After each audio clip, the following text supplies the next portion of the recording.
Carta del apóstol Pablo en Efesios. Y voy a trabajar con esta carta. No les doy un versículo para leer. Voy a pedirles que tengan sus Biblias abiertas y si alguien no tiene Biblia, comparta con la que está la persona a su lado, porque quiero que me siga con las Escrituras. Siempre hago la insistencia, tal vez monótona, que no se queden simplemente escuchando al que está delante de ustedes. Ese no es el objetivo de la predicación, aunque hoy se popularizó eso. Pero no, lo que quiero es que llevarlos a las Escrituras y guiarlos para ver qué nos dice la palabra de Dios. Y hoy voy a darle culminación a esta serie que inicié hace unas semanas atrás titulada La necesidad de educación en la iglesia. Y como indiqué anteriormente, lo que me motivó, yo tenía otros planes que lo vamos a llevar a cabo en un par de semanas, de iniciar una serie acerca de el racismo, y lo vamos a mirar eso, y cómo qué tiene que aportar la iglesia a ese tema que hoy es bastante pulsante, y otras ideologías que están cobrando bastante presencia en la discusión pública. Así que vamos a tratar de ver cómo responde la Biblia a esas tónicas que se están tocando en la actualidad. Pero lo que me llamó la atención y me movió a hacer esta serie de charlas es al escuchar a un predicador llamado Dante Gebel comparar en uno de sus sermones la gracia de Dios con la prostitución. Uno de los atributos de Dios comparado con una prostituta. Y no solamente me resultó bochornoso escuchar de un predicador, o que se dice ser predicador, semejante blasfemia, porque honestamente no se puede clasificar en otros términos la semejante afirmación, sino que veo la falta de discernimiento de un público que lo sigue y dice amén a semejante declaración. Eso a mí me deja consternado porque muestra la falencia que hay en la iglesia cristiana de este siglo en el que estamos viviendo. Siempre hubo problemas, pero ahora parece que se ha incrementado debido a estos medios masivos de comunicación que hoy se utilizan, hacemos usufructo de estas cosas. Y bueno, estos mensajes realmente van propagándose a una velocidad tremenda. En cuestión de minutos, eso llega prácticamente a cada rincón del mundo. Antes había que esperar que los predicadores viajen y que la gente se pueda juntar en algún lugar para escucharlos. Hoy no hace falta ese tipo de cosas. El poeta y crítico austríaco, debo decir, Karl Kraus, dijo, escuche esto, educación es lo que la mayoría recibe, muchos transmiten y pocos tienen. Vamos a orar. Señor, ayúdanos a poder entender, basado en las Santas Escrituras, por qué la importancia de la educación, que hoy muchos de tu pueblo, Señor, no solamente ignoran, sino que aún, Señor, van más lejos y la repudian. Así que ayúdanos, por favor, a entender lo que tú tienes que aportar en este tema, porque te lo pedimos en nombre de Cristo Jesús. Amén. ¿Escuchó bien lo que le leí al principio? Se lo leo de nuevo. Dice, educación es lo que la mayoría recibe. Creo que no necesita mayor explicación. Todos recibimos educación hoy día, especialmente por medio de los medios de difusión masiva. Muchos transmiten la educación y pocos tienen. Si tenemos muchos promotores, mucha gente que da educación, no saben de lo que hablan. Y el apóstol Pablo ya trató este tema. En la serie hemos identificado el grave problema que se produce cuando el pueblo de Dios no es educado por la palabra de Dios. Y estuvimos visitando los días de Oseas, ¿se acuerdan en el capítulo 4 cuando Dios dice, mi pueblo pereció por falta de conocimiento? El tiempo verbal es muy importante en ese contexto. A veces dice, mi pueblo perece. No, el texto dice pereció. Mi pueblo se arruinó. Estaba arruinado desde antes y es por eso que sufrieron las consecuencias de la ignorancia del consejo de Dios. Así que estuvimos revisando lo que sucedió con Israel en aquellos días del profeta. Hemos advertido también a tener cuidado con quienes nos educan. El apóstol Pablo escribió a Timoteo, que había dejado en Éfeso para tratar de corregir ciertos,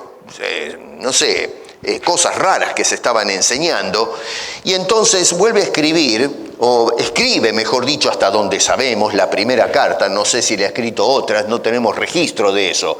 Nosotros por providencia tenemos 2 cartas de Pablo enviadas a Timoteo, así que solamente nos agarramos de esa información. Pablo le escribe a Timoteo diciendo, como te dejé en Éfeso, ahora te escribo para que continúe mandando a personas que no enseñen cualquier cosa, diferente doctrina. Y menciona allí a un Himeneo y Alejandro que estaban minando la congregación con cosas terribles. Hombres que se creían doctores de la ley, dice Pablo, pero no saben lo que dicen ni siquiera lo que afirman. La iglesia hoy está llena de gente así. Personas que se suben a los púlpitos creyéndose expertos y es por eso que enseñan y no saben ni lo que dicen ni lo que afirman desde esas plataformas. Habíamos observado también que el anhelo de la educación, y estuvimos contemplando un poco a Isaías en el capítulo, David en los Salmos en el capítulo 86, cuando en una oración que eleva a Dios, ¿se acuerdan un poco de eso? En un problema de angustia, porque había ciertas personas que deseaban el mal de David. Este hombre se presenta a Dios y entre las cosas que le pide a Dios le dice, enséñame tus caminos, enséñame a caminar en ellos. En medio de toda la situación, la ansiedad que tenía este hombre, vaya, apela a Dios en lugar de correr y esconderse. Señor, quiero que me enseñes tus caminos. El anhelo de querer aprender del Señor. Hoy vamos a cerrar entonces hablando de considerar para qué necesitamos ser educados. ¿Para qué ser educados? Y digo esto porque, hay personas que se preguntan, pero digo yo una cosa, ¿para qué tanta Biblia? Algunos he escuchado esta frase, sí he hablado de esto, diciendo la letra mata, usando mal al apóstol Pablo.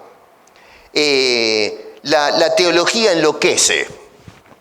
Díganme ustedes, que el loco es el que dijo que la gracia de Dios es comparable a una prostituta. Eso es locura. No el conocer, es precisamente porque no tenemos conocimiento teológico que hacemos una afirmación descabellada como esa. Y esa es una de muchísimas cosas que se están diciendo en la actualidad. Y sin embargo, la gente dice, es mucha Biblia. Sentarse una hora que nos abran las Escrituras y nos expliquen teología es demasiado. Yo no tengo cabeza para eso, no tengo tiempo para eso. Bueno, ¿saben una cosa? Así le está yendo al cristianismo en la actualidad. Y como siempre insisto, el lema es lo que nosotros creemos, eso caminamos. Nuestras convicciones van a determinar qué tipo de conducta llevamos. Si hoy el cristianismo está fallando en su ministerio es porque nuestras creencias están todas torcidas. Hemos sido mal educados en las cosas de Dios. Hay que volver a las Escrituras y desglosarlas y entenderlas para poder entonces vivir a las alturas de las demandas de Dios para su pueblo. Para que nosotros apreciemos un poco el lugar central que el apóstol Pablo le da a la educación de los creyentes, noten ustedes cómo en el mismo comienzo de la carta Pablo va a afirmar esto. En el capítulo verso 6 en sus Biblias, Pablo dice que fuimos hechos aceptos en el amado, y verso 7 dice, en quien tenemos, es decir, en ese amado, tenemos redención según las riquezas de su gracia. Noten bien, fuimos aceptos según las riquezas de su gracia, que no es comparada con la prostitución.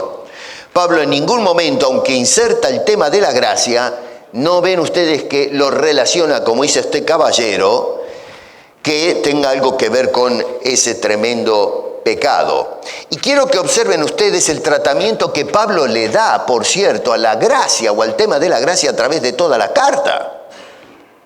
Rápidamente hagamos un survey acá en el capítulo, 1, versículo 2 comienza diciendo gracia y paz a vosotros de Dios nuestro Padre y del Señor Jesucristo. Versículo 6 dice para alabanza de la gloria de su gracia, la gracia de Dios. Verso 7 dice el perdón de pecados según las riquezas de su gracia.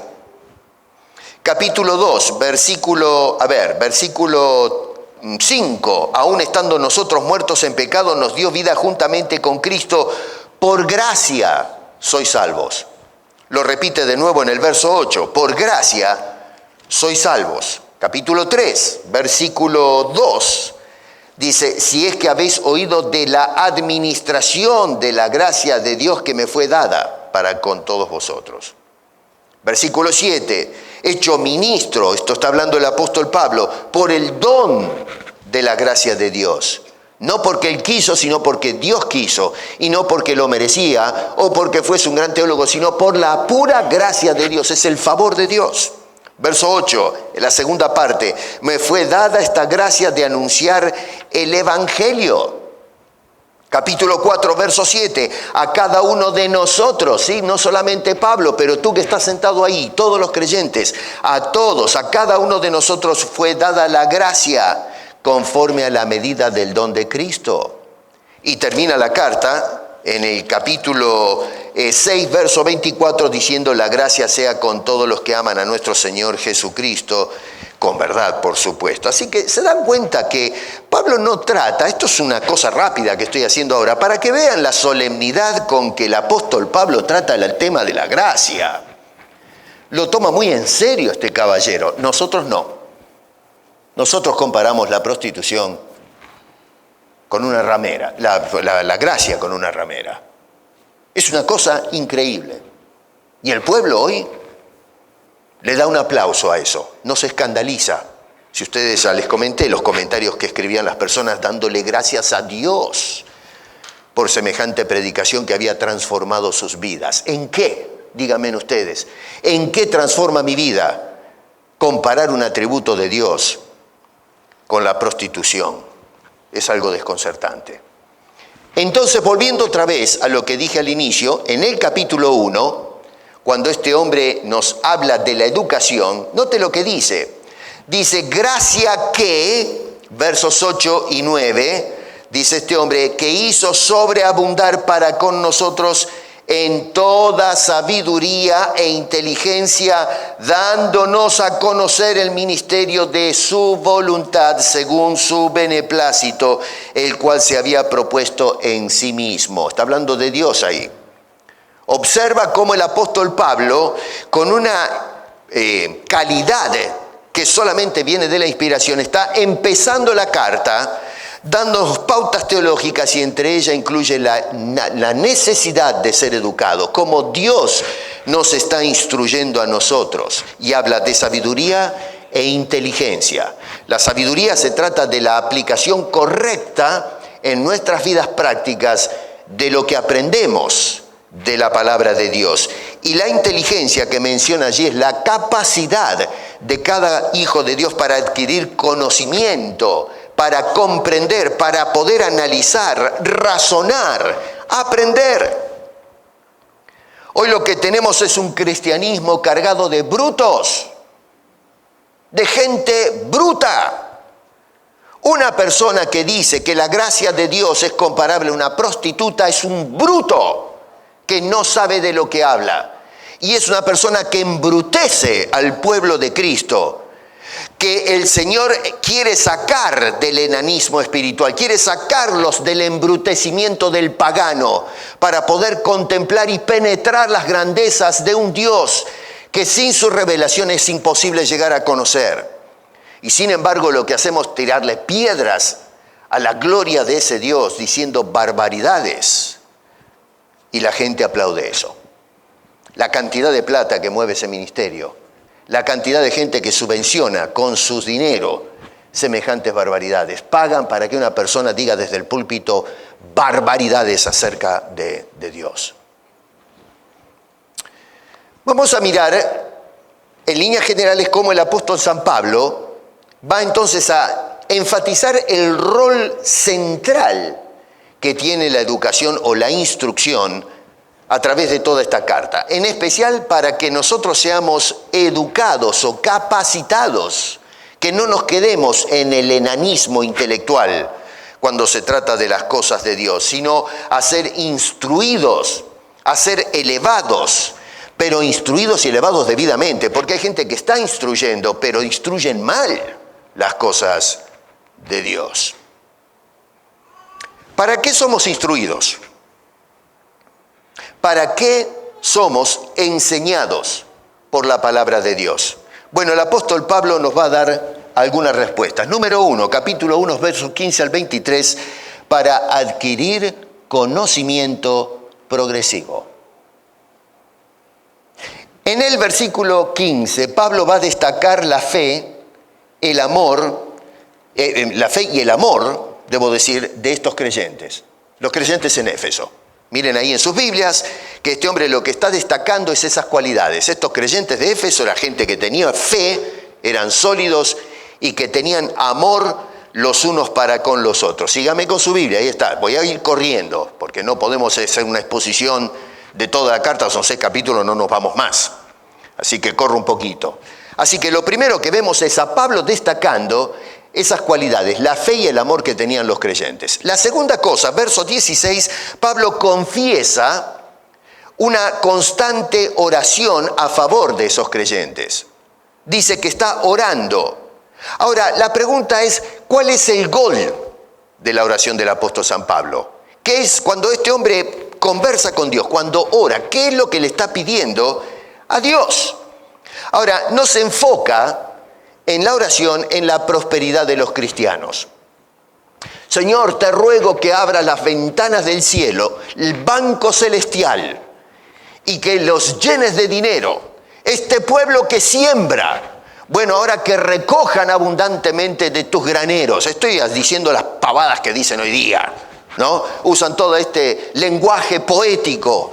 Que se abran tus graneros, Señor. Derrumba los granos de bendición sobre tu pueblo. Yo no veo al apóstol Pablo pidiendo, ni siquiera en alguna de las oraciones de sus cartas, menos en esta, semejante cosa. Señor, te ruego que levante los muertos. Que sanes a las personas que en la congregación está sufriendo. Yo no sé, el Señor me está revelando en este momento que hay alguien acá con dolor de páncreas. Señor, te ruego que sanes el dolor de páncreas de la persona.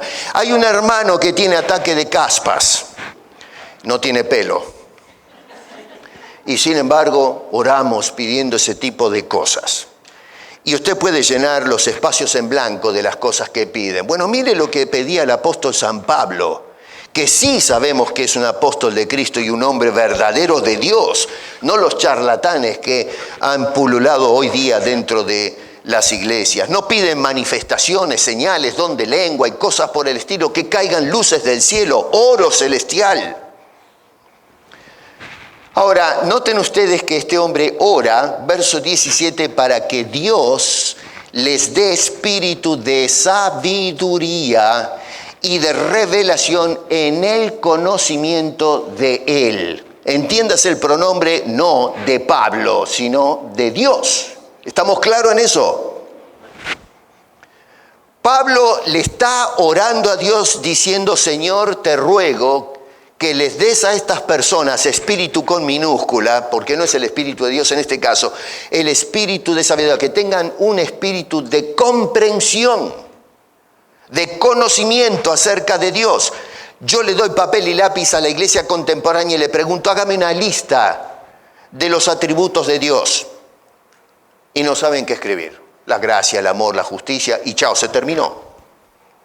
Le pregunto qué quiere decir atributo. Y me pregunto cuánta gente puede darme una definición de la palabra atributo. No saben qué escribir. Escríbame en 4 o 5 oraciones: ¿quién es Dios? ¿Qué es Dios?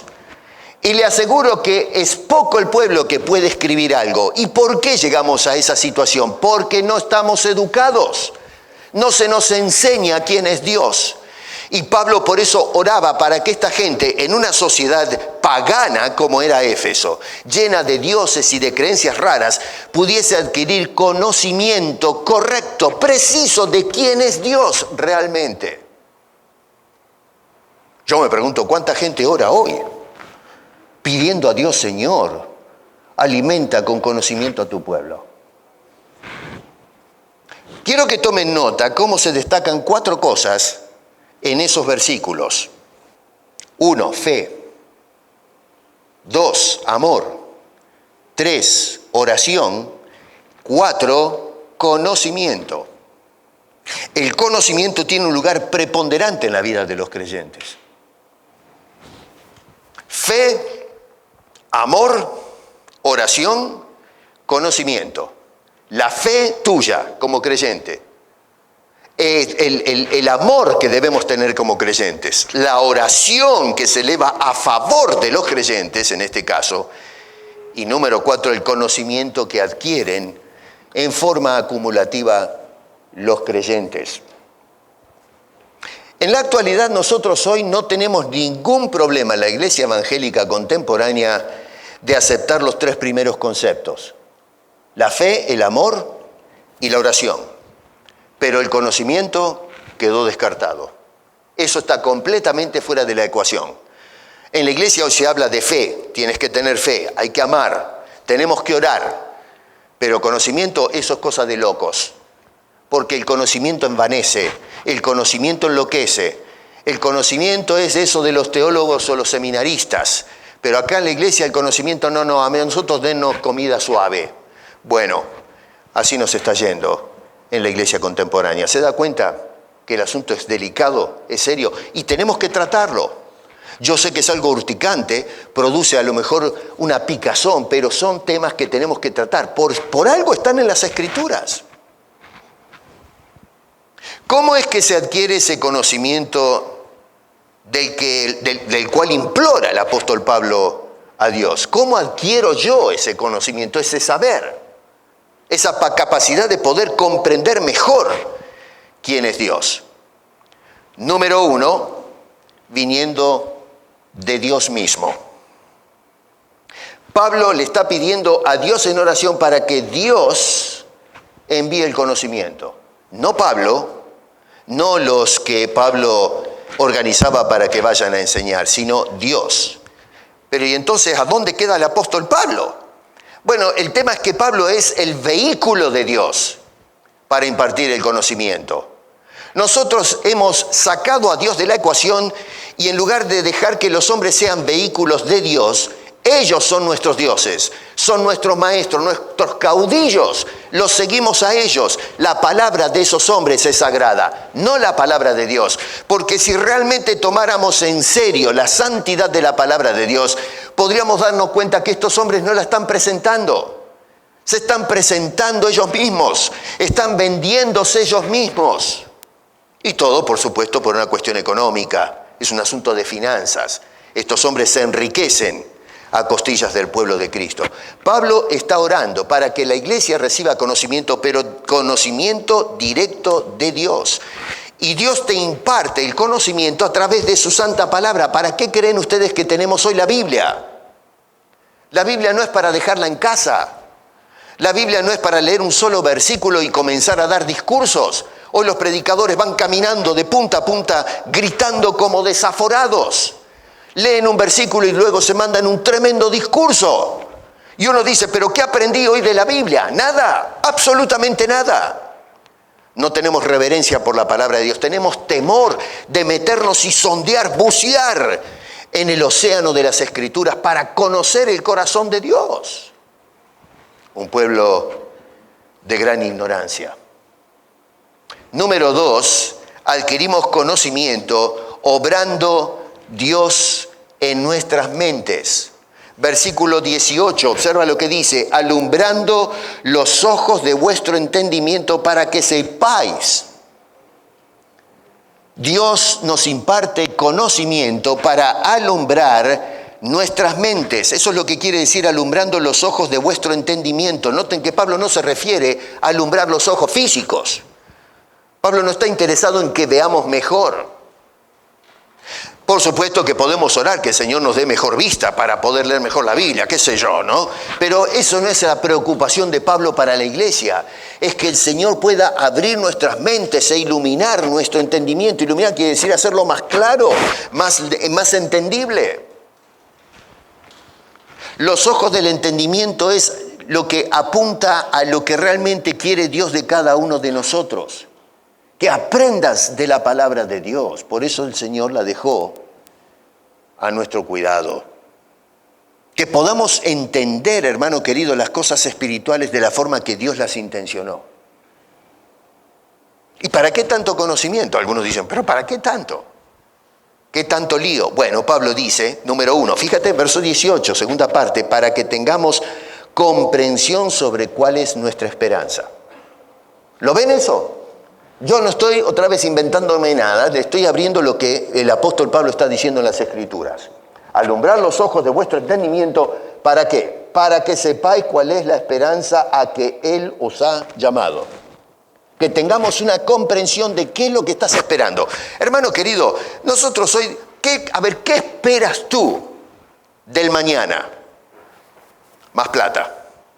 Yo decreto prosperidad económica. Decreto que el Señor llene mi cuenta bancaria. Lo que esperamos es que los dientes caídos crezcan. O qué sé yo, cosas por el estilo, trivialidades. Que Dios va a componer cuando sea el momento, cuando entremos a la gloria, todo eso que es defectuoso, torcido, perniquebrado, Dios lo va a arreglar. No habrá más llanto, ni clamor, ni dolor, todas las primeras cosas pasaron. Pero nosotros estamos preocupados de lo por venir ahora. Eso esperamos. El apóstol Pablo quiere que la iglesia tenga comprensión de cuál es nuestra esperanza. Cosa que, por cierto, ya el apóstol Pablo vino hablando en los versículos anteriores. Segundo, para que tengamos comprensión del valor de la herencia de la gloria que hemos recibido. La gloria, la magnitud, el precio que tiene la herencia que nosotros hemos recibido. Versículo 18 en la tercera parte dice, ¿cuáles las riquezas de la gloria de su herencia en los santos? Esto es algo que ya introdujo en el versículo 11 del mismo capítulo. Dice, en Él, es decir, en Cristo, asimismo tuvimos herencia habiendo sido predestinados. Ya somos herederos desde antes. ¿Cómo es eso? Bueno, Dios destinó desde antes que seamos herederos y seamos depositarios de esa herencia. Este hombre está escribiendo para que los creyentes tengamos una mejor comprensión del valor y la gloria de esa herencia que hemos recibido en Cristo Jesús. En tercer lugar, Pablo nos dice que debemos aprender, y él ora para que aprendamos, para que tengamos comprensión de lo inmensurable del poder de Dios que obró en nuestras vidas. Verso 19. La supremacía y la grandeza de ese poder de Dios que se manifestó en nosotros. ¿De qué manera? Bueno, Pablo en el capítulo 2, verso 1 va a declararnos perdidos o muertos en delitos y pecados. Sin Cristo estamos arruinados, sin esperanza, sin Dios. Y ese poder de Dios es el que nos sacó de ese cuadro lamentable personas muertas en delitos y pecados, y hoy tenemos vida en Cristo mediante el poder de Dios. Y luego este hombre va a decir ahí en el verso 20, del poder que se manifestó concretamente, se mostró levantando a su Hijo del sepulcro. Lo levantó de entre los muertos, y es ese mismo poder que levantó a Cristo de la muerte, es el poder que opera en nosotros para levantarnos de la muerte espiritual y otorgarnos vidas en Cristo. Él os dio vida cuando estabas muertos en delitos y pecados. Y luego versos 21 al 23 nos habla de un Cristo que ahora está exaltado por encima de todas las cosas. Disculpen que corro un poquito, pero tengo que avanzar. Así que el apóstol San Pablo, entonces, vamos observando en el contexto que dobla las rodillas y ora a Dios para que adquiramos más conocimiento, es decir, un conocimiento en progreso. Es decir, el adquirir conocimiento es un asunto central en la mente del apóstol Pablo para los creyentes. En segundo lugar, está orando para que nosotros adquiramos conocimientos para nuestro desarrollo espiritual. Capítulo 4, versos 11 al 16. Otra vez es el corazón de la carta. Dice este hombre, y él mismo constituyó a unos apóstoles, a otros profetas, a otros evangelistas, a otros pastores y maestros, a fin de...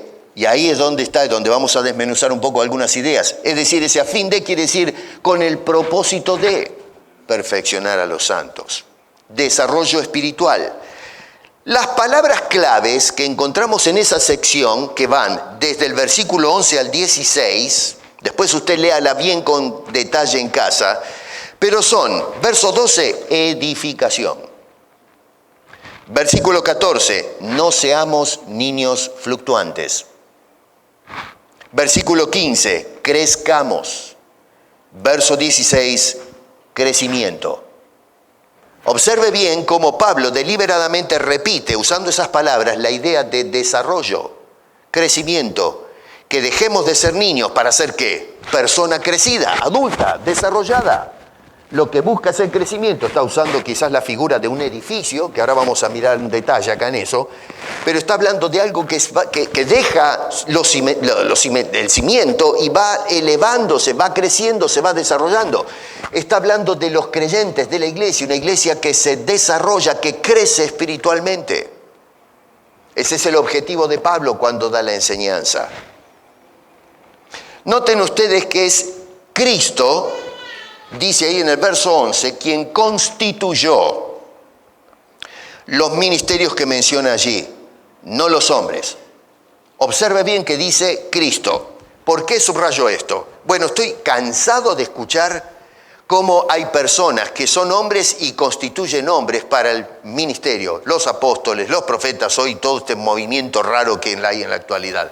El nepotismo en la iglesia. Un papá es pastor y cuando se retira pone al hijo de pastor.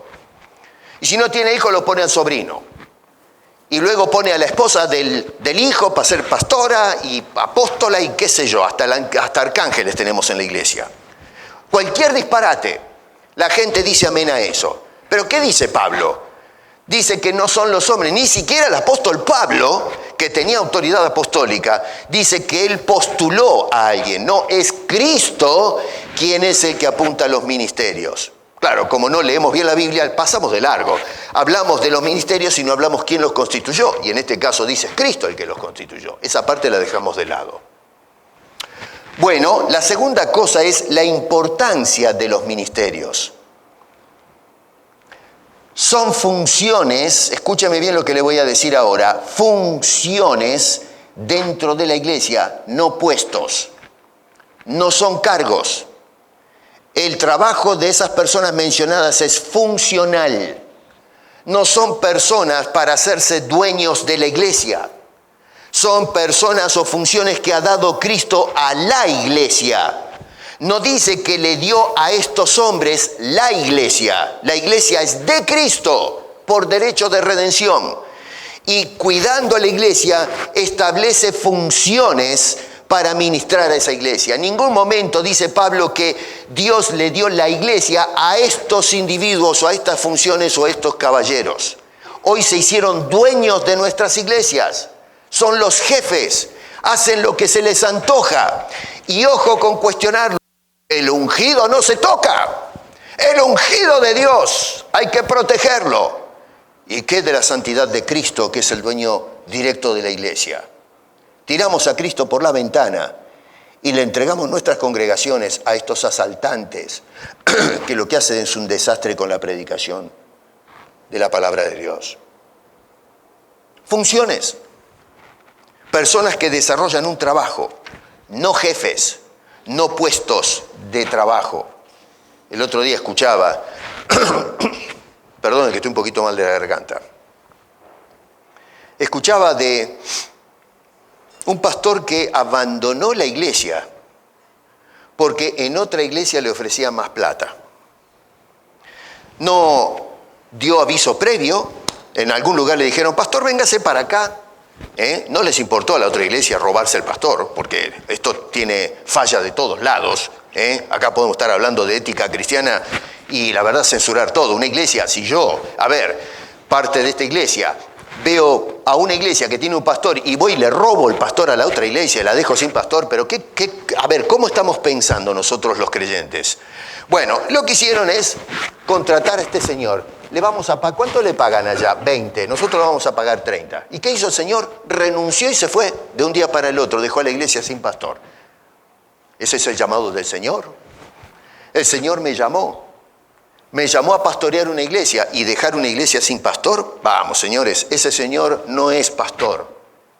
Es un asalariado y donde se le da más plata, allá va corriendo a buscar la plata. Eso es un negocio, eso no es pastoreo de la iglesia de Cristo. Jesús dice que constituyó, dice el apóstol Pablo allí, constituyó. No se enfoca tanto en el aspecto temporal cuando está diciendo constituyó, sino la acción misma, el tipo de acción que llevó a cabo el Señor Jesucristo. Ahora, acá voy a hacer un paréntesis para los que están viniendo nuevos a la iglesia. Permítanme un poquito de tiempo. Porque en la actualidad, en el movimiento apostólico, se utiliza justamente este versículo para probar que el ministerio apostólico contemporáneo es bíblico. Por eso es que usted escucha hoy en día, acá mismo en la ciudad de Toronto, a pastores que se titulan apóstoles. Apóstoles. Yo soy apóstol. Si él es apóstol, yo también soy apóstol. Si una persona hoy viene y dice que yo soy un apóstol de Jesucristo, tengo autoridad apostólica, bueno, yo también. A mí, ¿quién le dijo a ese señor que es un apóstol? Él se cree apóstol, bueno, yo también. ¿Quién manda acá? ¿Él o yo? Claro, si vamos a ser todos gallos, bueno, yo también soy apóstol.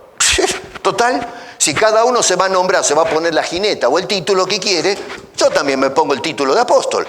No, señor, no. Ni yo soy apóstol, ni el otro es un apóstol.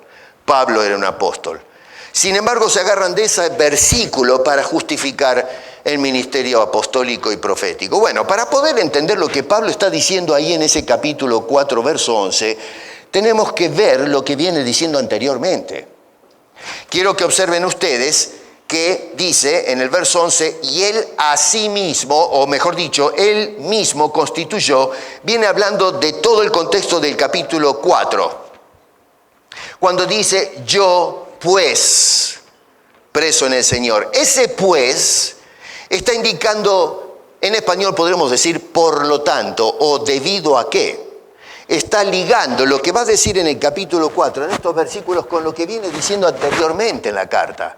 Por eso, cuando nosotros hablamos con una persona, decimos, por lo tanto, quiere decir, debido a lo que te vengo conversando, te agrego esto otro. Eso es lo que quiere decir ese pues en el capítulo 4, verso 1 de apertura.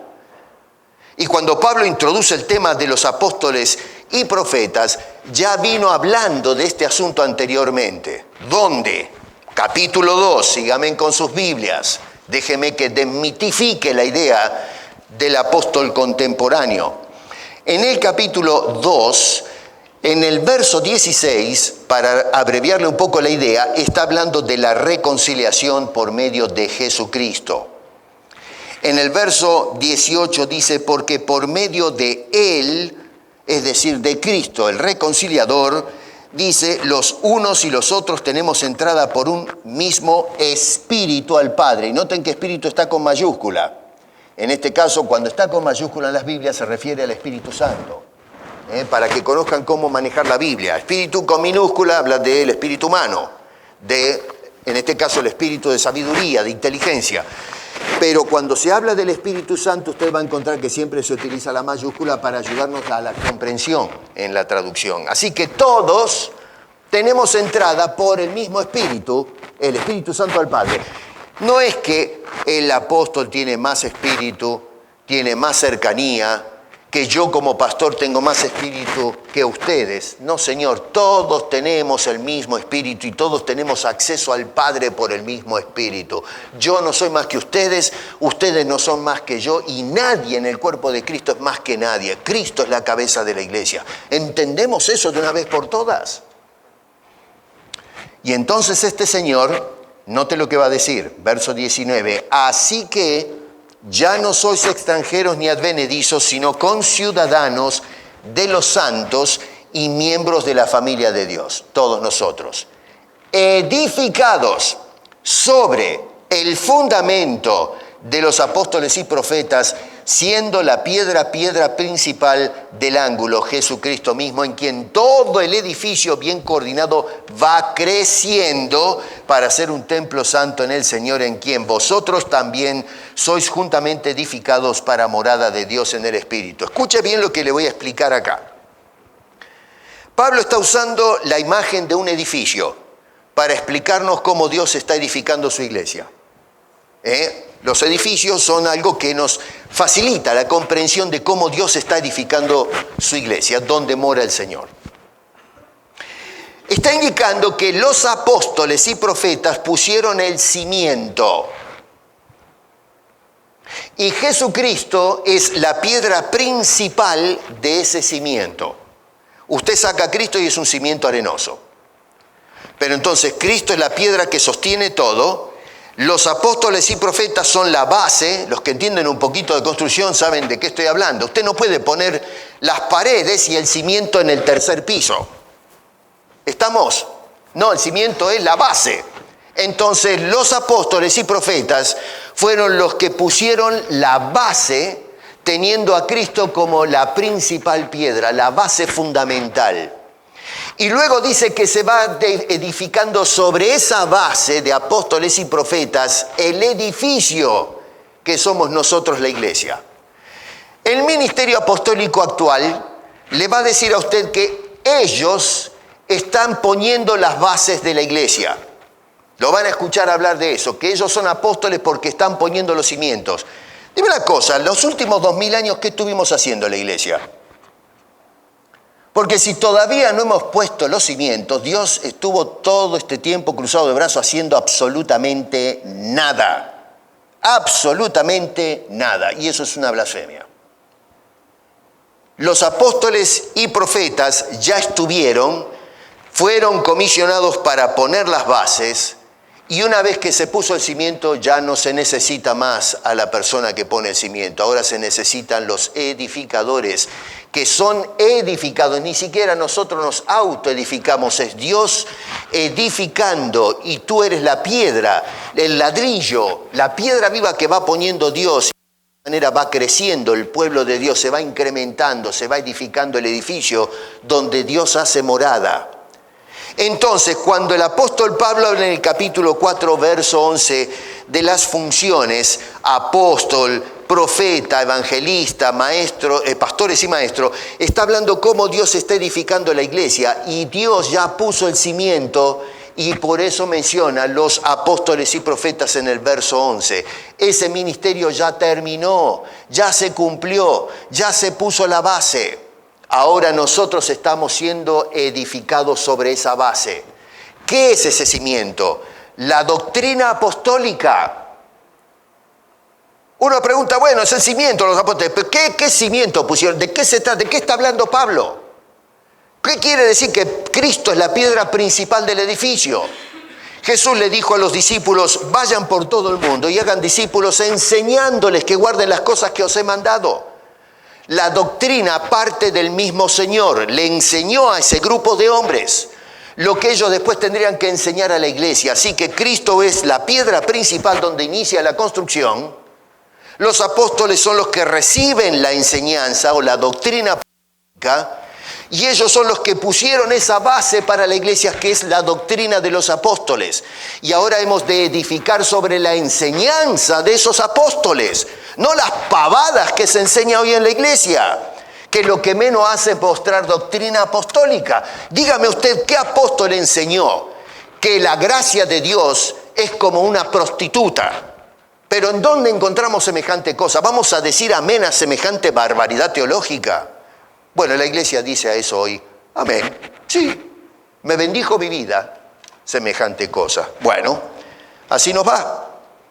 Así que esto es para cerrar el paréntesis y darle una explicación rápida de por qué el ministerio apostólico y profético hoy no funciona más. Ya tuvo su tiempo, ya pusieron las bases, ahora se está edificando. Por eso la labor del evangelista, pastores y maestros son los que llevan a cabo ese trabajo, que es una función, entiéndame, no un puesto en la iglesia. El pastor no lleva un puesto, el puesto de pastor, no señor, es una función de dirigir al pueblo de Cristo a buenos pastos y agua fresca, que es la palabra de Dios, para que edifique sus vidas. El pastor no edifica a nadie. Es Dios quien ofrece la bendición de pastos frescos, agua fresca para el alma, que es su santa y bendita palabra. Como el ciervo brama por las corrientes de las aguas, decía el salmista, así es como anhelaba ese hombre la palabra de Dios. No la palabra de un charlatán, la palabra de Dios. Ahora bien, ¿para qué Cristo estableció los ministerios del versículo 11? Las funciones.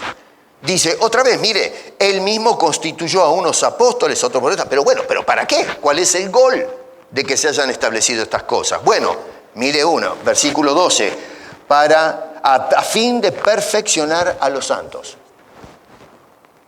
No están ahí para ser encargados, sino para perfeccionar, dice Pablo, a los santos. La palabra esa griega quiere decir equipar, completar. Es para equipar a los cristianos. Ahora, ¿para qué? ¿Perfeccionarlos con qué objetivo? Bueno, dice este hombre, fíjese, otra vez Pablo lo dice. Desglosamos las ideas de Pablo. Dice, para la obra del ministerio. Dios usó a estos hombres para perfeccionarte a ti, no con el propósito de que te vacíes el bolsillo y mantengas a estos sátrapas, sino para que tú puedas ministrar para la obra del ministerio de la iglesia, el trabajo que nos toca hacer nosotros en la edificación. Segundo, para la edificación de la iglesia, versículo 2 en la tercera parte. Número 3, verso 14, para que no fluctuemos en el conocimiento, para que no seamos niños fluctuantes. Dice este hombre que somos llevados por doctrinas diversas de aquí para allá, no tenemos una estabilidad en las cosas de Dios. Y dice este hombre sino que en lugar de ser como niños que no saben dónde están parados, hay que llevarlos de la mano, dice en el verso 15, para que crezcamos. Y atención, porque además dice crezcamos en la verdad. Porque no es posible crecer espiritualmente cuando se nos predica la mentira, la farsa, el embuste. Es solamente cuando nosotros somos educados por la verdad que emana de la palabra de Dios, que nuestra vida deja de ser la de un niño fluctuante que es llevado por vientos de doctrina que son proclamadas por hombres que por medio de estratagemas y trampas nos meten cualquier cosa en la cabeza, sino que la palabra de Dios nos va edificando, nos va afirmando en las cosas que Él realmente quiere para nosotros. Si sigues la mentira, no creces. Si sigues la mentira, seguirás siendo un niño que es fluctuante en todo lo demás. Dice, llevado por doquiera de todo viento de doctrina, por estratagema de hombres que para engañar emplean con astucia las artimañas del error. Hombres que tienen una retórica tremenda. Sí, es cierto, mueven las masas, se entretienen, impactan. Usted lo escucha decir, ¡qué bien que habla este hombre! Pero ¿a dónde lo está llevando? ¿Lo está llevando a la verdad? ¿Lo está llevando a usted a la Biblia? ¿O lo está llevando a seguir su persona? El propósito de las Escrituras es llevarnos a lo que Dios nos ha dejado plasmado en la palabra de Dios para que crezcamos y no seamos dependientes de estos caníbales que se comen el cuerpo de Cristo. Y este perfeccionamiento debe ser llevado a cabo. Dice que no es una opción, no es algo que tú puedes decir, bueno, quiero crecer, no quiero crecer. No, se debe llevar a cabo ese proceso. Dice el versículo 13, hasta que todos lleguemos, no algunos en la iglesia, todos lleguemos a la unidad de la fe y del conocimiento. Noten el énfasis del conocimiento. ¿Cómo vamos a decir no es necesario conocer? Dice, del conocimiento del Hijo de Dios, a un varón perfecto a la medida de la estatura de la plenitud de Cristo. Dígame una cosa, ¿ustedes honestamente podemos decir yo ya tengo la altura de Cristo? ¿Alguien puede decir, ya llegué, tengo conocimiento necesario y suficiente para llegar a compararme con la magnitud, la plenitud de Cristo? Pero por favor, miren, si tenemos para aprender, si tenemos para crecer. Bueno, ese es el gol. Yo estoy orando para que ustedes se desarrollen espiritualmente y nuestro gol, nuestro modelo de hombre ideal es Cristo. Todos nos quedamos cortos. El conocimiento no te enloquece. El conocimiento te hace crecer, te hace desarrollarte, parecerte más a Cristo. Y todos, no algunos, no una élite en la iglesia, todos somos llamados a eso, para que todos lleguemos a la estatura de nuestro bendito Señor, que es el hombre ideal. Así que no me vengan a mí con que, el conocimiento no es necesario. Sí, Señor, es necesario para todos nosotros. Así que la educación es, número 1, para adquirir conocimiento progresivo. Número 2, para el desarrollo espiritual de la persona. Y número 3, vamos a mirar que es también para adquirir hábitos de vida correctos. Necesitas aprender a adquirir más conocimiento para que tú adquieras hábitos de vida que son correctos. Noten bien lo que dice el apóstol Pablo, acá aparece en el verso 1 del capítulo 4, preso en el Señor os ruego que andéis, como es digno. Esa palabra andéis es una palabra que va a usar el apóstol Pablo repetidamente en el capítulo 4 y capítulo 5. Es la palabra clave de toda esta sección. Y es muy interesante porque la palabra esa peripateo en griego significa hacer referencia a toda nuestra conducta. El andar no es simplemente el caminar, pero está haciendo referencia a todo lo que tú eres y cómo te desenvuelves como persona de Cristo. Tu manera de pensar, lo que sientes y cómo lo sientes, cómo nos vestimos, cómo hablamos, cómo nos proyectamos, cómo encajamos dentro de una sociedad pagana como Éfeso y hoy, por ejemplo, en la sociedad donde vivimos, en el mundo donde vivimos, el tiempo donde estamos viviendo. ¿De qué manera te conduces como hijo de Dios? A eso apunta la palabra esa, andar, que se traduce del término original peripateo. Y Pablo nos hace un llamado a conducirnos, número 1, dignamente. Una conducta digna. Capítulo 4, verso 1, dice, yo pues preso en el Señor os ruego que andéis como es digno de la vocación con que fuisteis llamados. Otra vez esto evoca un poco la introducción de la carta, cuando nos dijo este hombre en el capítulo 1 que nos escogió en Cristo antes de la fundación del mundo para que fuésemos santos y sin mancha. El propósito de Dios al haberte escogido desde antes de haber creado todas las cosas, no es crearlo, nos creó porque, estaba aburrido. No, Señor, nos escogió, nos creó, nos formó y eventualmente en el tiempo nos reconcilió porque quería que fuésemos un pueblo santo y sin mancha. Y ahora Pablo nos está llamando en el capítulo 4, verso 1, a conducirnos en esa dignidad. La forma en que Dios nos llamó y para lo que nos llamó, para andar en una forma digna. ¿Realmente el cristianismo contemporáneo podemos decir que está viviendo a las alturas de su llamamiento?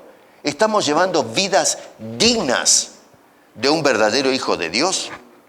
Y noten que en los versos que siguen, 2 en adelante, describe cómo tiene que ser esa conducta tuya y mía como hijos de Dios. Habla de humildad, versículo 2, habla de mansedumbre, miren ahí sus Biblias, tolerancia, paciencia y unidad. Estoy corriendo. Otra vez en casa, después léanlo bien todo esto. Pero noten cómo este hombre habla que debemos andar con toda humildad, mansedumbre, otra vez tolerancia, paciencia, soportando, eso quiere decir tolerancia, con paciencia y guardando la unidad, versículo 3 en adelante.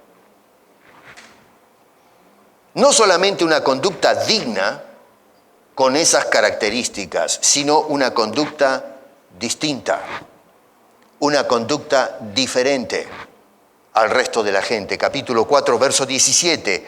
Esto pues, noten que dice lo mismo. Yo pues en el capítulo 4, verso 1, verso 17. Esto pues digo y requiero en el Señor, siendo que nos dijo que andemos dignamente, dice que ya no andéis como los otros gentiles, que andan en la vanidad de su mente, teniendo el entendimiento entenebrecido. Ustedes tienen que andar dignamente. Eso implica ya no andar como los otros gentiles. ¿Pero y qué tiene de malo los otros gentiles? Porque no tienen entendimiento, hermano. No entienden lo que tú hoy conoces por la palabra de Dios. Por lo tanto, al conocer mejor las cosas de Dios, va a impactar en tu forma de andar. Ya no vas a andar como el pagano, diciendo malas palabras, mintiendo, robando, vistiéndose como un asqueroso. Y la gente se viste, pero a veces pongo miro para mirar el correo del Yahoo y aparecen las propagandas. Y a veces muestran la farándula, cómo se visten. A mí, ¿se visten? ¿Qué se visten? No se visten. ¿De qué estamos hablando? Ya no se visten. Cualquier cosa. Hoy se compite a ver quién lleva menos ropa. Estamos preparando los escenarios para celebrar el mes del orgullo. Miren ustedes qué ironía. Ahora nosotros celebramos el orgullo cuando el orgullo es un pecado. Pero ahora tenemos el mes del orgullo. Así que ahora el orgullo es bueno. Hay que celebrar el orgullo. Y la gente sale con las banderas a aplaudir y qué sé yo. Hay que celebrar el mes del orgullo. Pero por favor. Y la iglesia no dice nada. Está todo bien. No andéis como los otros gentiles. Toda nuestra vida tiene que ser transformada cuando llegamos al conocimiento de la palabra de Dios. La palabra de Dios transforma tu vida, la cambia, la hace diferente. Por eso es necesario. Noten ustedes que este hombre dice, versos 17 al 18, teniendo el entendimiento entenebrecido. Verso 20, dice, vosotros no habéis aprendido así a Cristo. Con ese embrutecimiento espiritual y intelectual que tienen los incrédulos en cuanto a las cosas de Dios. No estoy diciendo que son brutos en cuanto a la ciencia y todo eso, sabemos, hemos avanzado. Estoy hablando de lo espiritual, Pongamos las cosas en su debido contexto acá, porque se puede malinterpretar esto. No vivimos en un mundo idiota. Es un mundo que ha avanzado en el conocimiento, pero no en cuanto a las cosas de Dios. Ahí es donde estoy apuntando. ¿Está claro eso? A eso me refiero, Versículo 22 al 24 dice, en cuanto a la pasada manera de vivir, despojaos del viejo hombre. Verso 23, renovaos en el espíritu de vuestra mente. Otra vez lo que entra acá adentro. Versículo 24, vestíos del nuevo hombre. Ese hombre creado según Dios en la justicia y santidad de la verdad. Así que un hombre completamente distinto en esas bases, una conducta diferente, un hombre transformado, un hombre renovado, un hombre vestido nuevamente. Y luego dice este hombre también que debemos llevar una conducta amorosa. Dice el capítulo 5, versos 1 y 2, sed pues, y otra vez aparece ese pues. Mire cómo va, son eslabones que va uniendo toda la cadena de pensamiento. Repito, 4.1, yo pues, versículo 17, esto pues, capítulo 5, verso 1, sed pues. ¿Se dan cuenta si hacemos la exégesis cómo vamos pegando en el blanco? Estos estudios no los hacemos hoy en la iglesia. Es muy difícil. atenta contra mi tranquilidad mental, enloquece el mucho conocimiento. No sabemos leer la Biblia, es una vergüenza. Otra vez dice, sed pues imitadores de Dios como hijos amados y andad en amor. Otra vez esa palabra andad que acabo de mencionarles, que indica el caminar. Andar, capítulo 4, verso 1, como es digno. No, un andar distinto, no andéis como los gentiles. Y ahora dice andad en amor. La vida cristiana se debe identificar con una conducta amorosa. Y noten ustedes qué interesante como el apóstol San Pablo nos inserta una advertencia en el verso 6, diciendo, nadie os engañe con palabras vanas, porque por estas cosas viene la ira de Dios sobre los hijos de desobediencia. ¿Qué cosa? Parece fuera de contexto, pero está todo ligado. Pablo está diciendo, tenemos que andar en amor, no dejándonos engañar por las mentes perversas, que lo que están es arrebatando nuestra inteligencia y dándosela al demonio. Que la Biblia nos forme, no que nos formen los sinvergüenzas, los negociantes, los asaltantes de la iglesia, falsos apóstoles, falsos obreros, una conducta amorosa. Y es muy lindo cómo Pablo nos muestra el modelo de conducta amorosa en Cristo Jesús. Es una conducta sacrificial. Dice este hombre, como también Cristo nos amó y se entregó a sí mismo por nosotros, ofrenda y sacrificio a Dios en olor fragante. Miren cómo Pablo evita que las vistas se dirijan a él como maestro o predicador y dirige la vista a Cristo Jesús. A Él tenemos que poner los ojos. No me mire a mí, mire a Cristo. El ejemplo no se lo doy yo, Cristo es nuestro ejemplo. A Él tenemos que mirar, ahí está la perfección. ¿Cómo es que debo andar en amor? Mira a Cristo. Un amor sacrificial, un amor acepto a Dios. Ese es el sacrificio de un amor genuino, bíblico, verdadero. Número 4, una conducta de hijos de luz. Ya tenemos, miren, una conducta digna, una conducta distinta. Número 3, una conducta amorosa. Número 4, una conducta de hijos de luz, no de las tinieblas. Dice este hombre en el versículo 8, en tu Biblia, dice, porque en otro tiempo eras tinieblas, mas ahora sois hijos en el Señor. Otra vez, mira, andad. Otra vez la palabra. ¿Se da cuenta que esto no es un accidente? Andad como hijos de luz. ¿Cómo puede ser que hoy a veces la iglesia anda como hijos del demonio? Los cultos que se llevan a cabo parecen cultos satánicos. Gente pasando la mano por el fuego. Hombres pateando a los... He visto videos donde los pastores le meten una patada a los miembros de la iglesia, lo escupen, le tiran un chicle en la boca, pero una cosa asquerosa. Y la gente se apilona en las iglesias para ir a recibir eso. Gente que les escupe de agua de la boca, les tira el agua para bendecirlo, esa es la unción. Y la gente habla de la unción hasta por los codos y es una unción diabólica. No podemos discernir nada. Hoy en lugar de buscar lo puro, lo santo, buscamos lo asqueroso, lo sucio, lo vil. Y eso lo metimos adentro de la iglesia. No estamos conduciéndonos como hijos de luz, sino como hijos todavía de las tinieblas.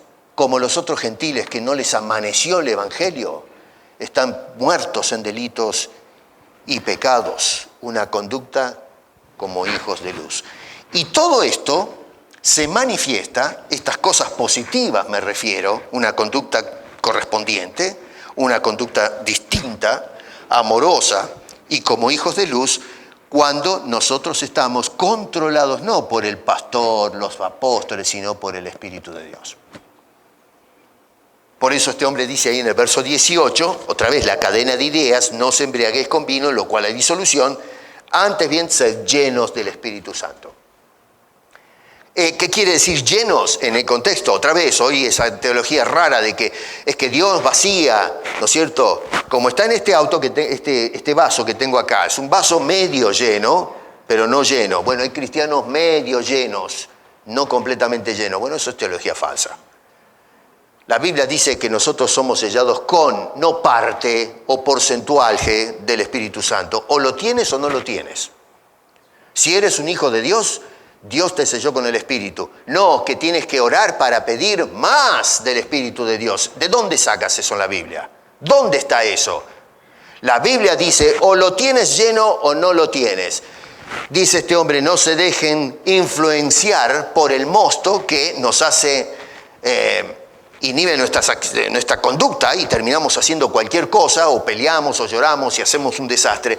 En lugar de ser controlados por un agente externo como el mosto, dice, sean llenos, controlados, saturados por el Espíritu de Dios. Que el Espíritu de Dios gobierne tu vida, que controle tu vida.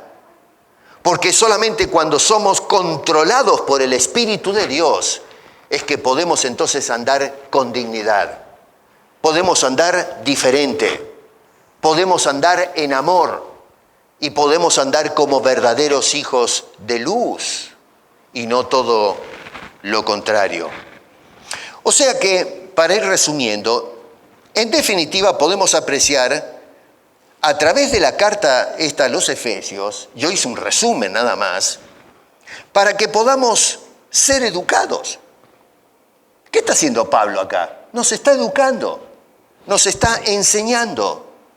La carta nos inculca para qué adquirir conocimiento. Bueno, adquirir conocimiento progresivo, un conocimiento que es creciente. Segundo, para el desarrollo espiritual de tu vida. Que no te quedes un enano espiritual. El cristiano se tiene que desasnar y es la Biblia la que nos saca de esa condición. Y número 3, para adquirir hábitos de vida correctos, consecuentes con nuestra relación con nuestro bendito Salvador. La iglesia de hoy necesita más conocimiento. No lo tiene. Y si tiene conocimiento, es un conocimiento errado. Decir que la gracia de Dios es comparable a la prostitución, eso habla de una enorme falta de conocimiento. Así que nosotros necesitamos más conocimiento. Y la iglesia que dice amén a semejante disparate está mostrando también que carece de conocimiento. ¿Sabe usted que Cristo tuvo que morir en la cruz del Calvario por el pecado?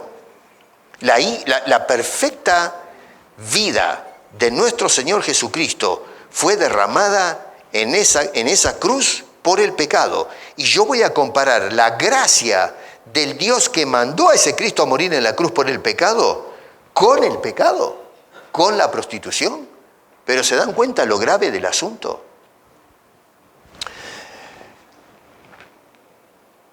La necesidad de educación. Hermano querido, entra al internet y busca buenos predicadores. No te digo que me escuchen a mí, busquen buenos predicadores. Hagan una discriminación.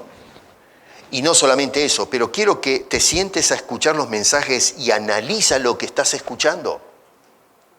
Aprendamos de una vez por todas a tener un pensamiento crítico.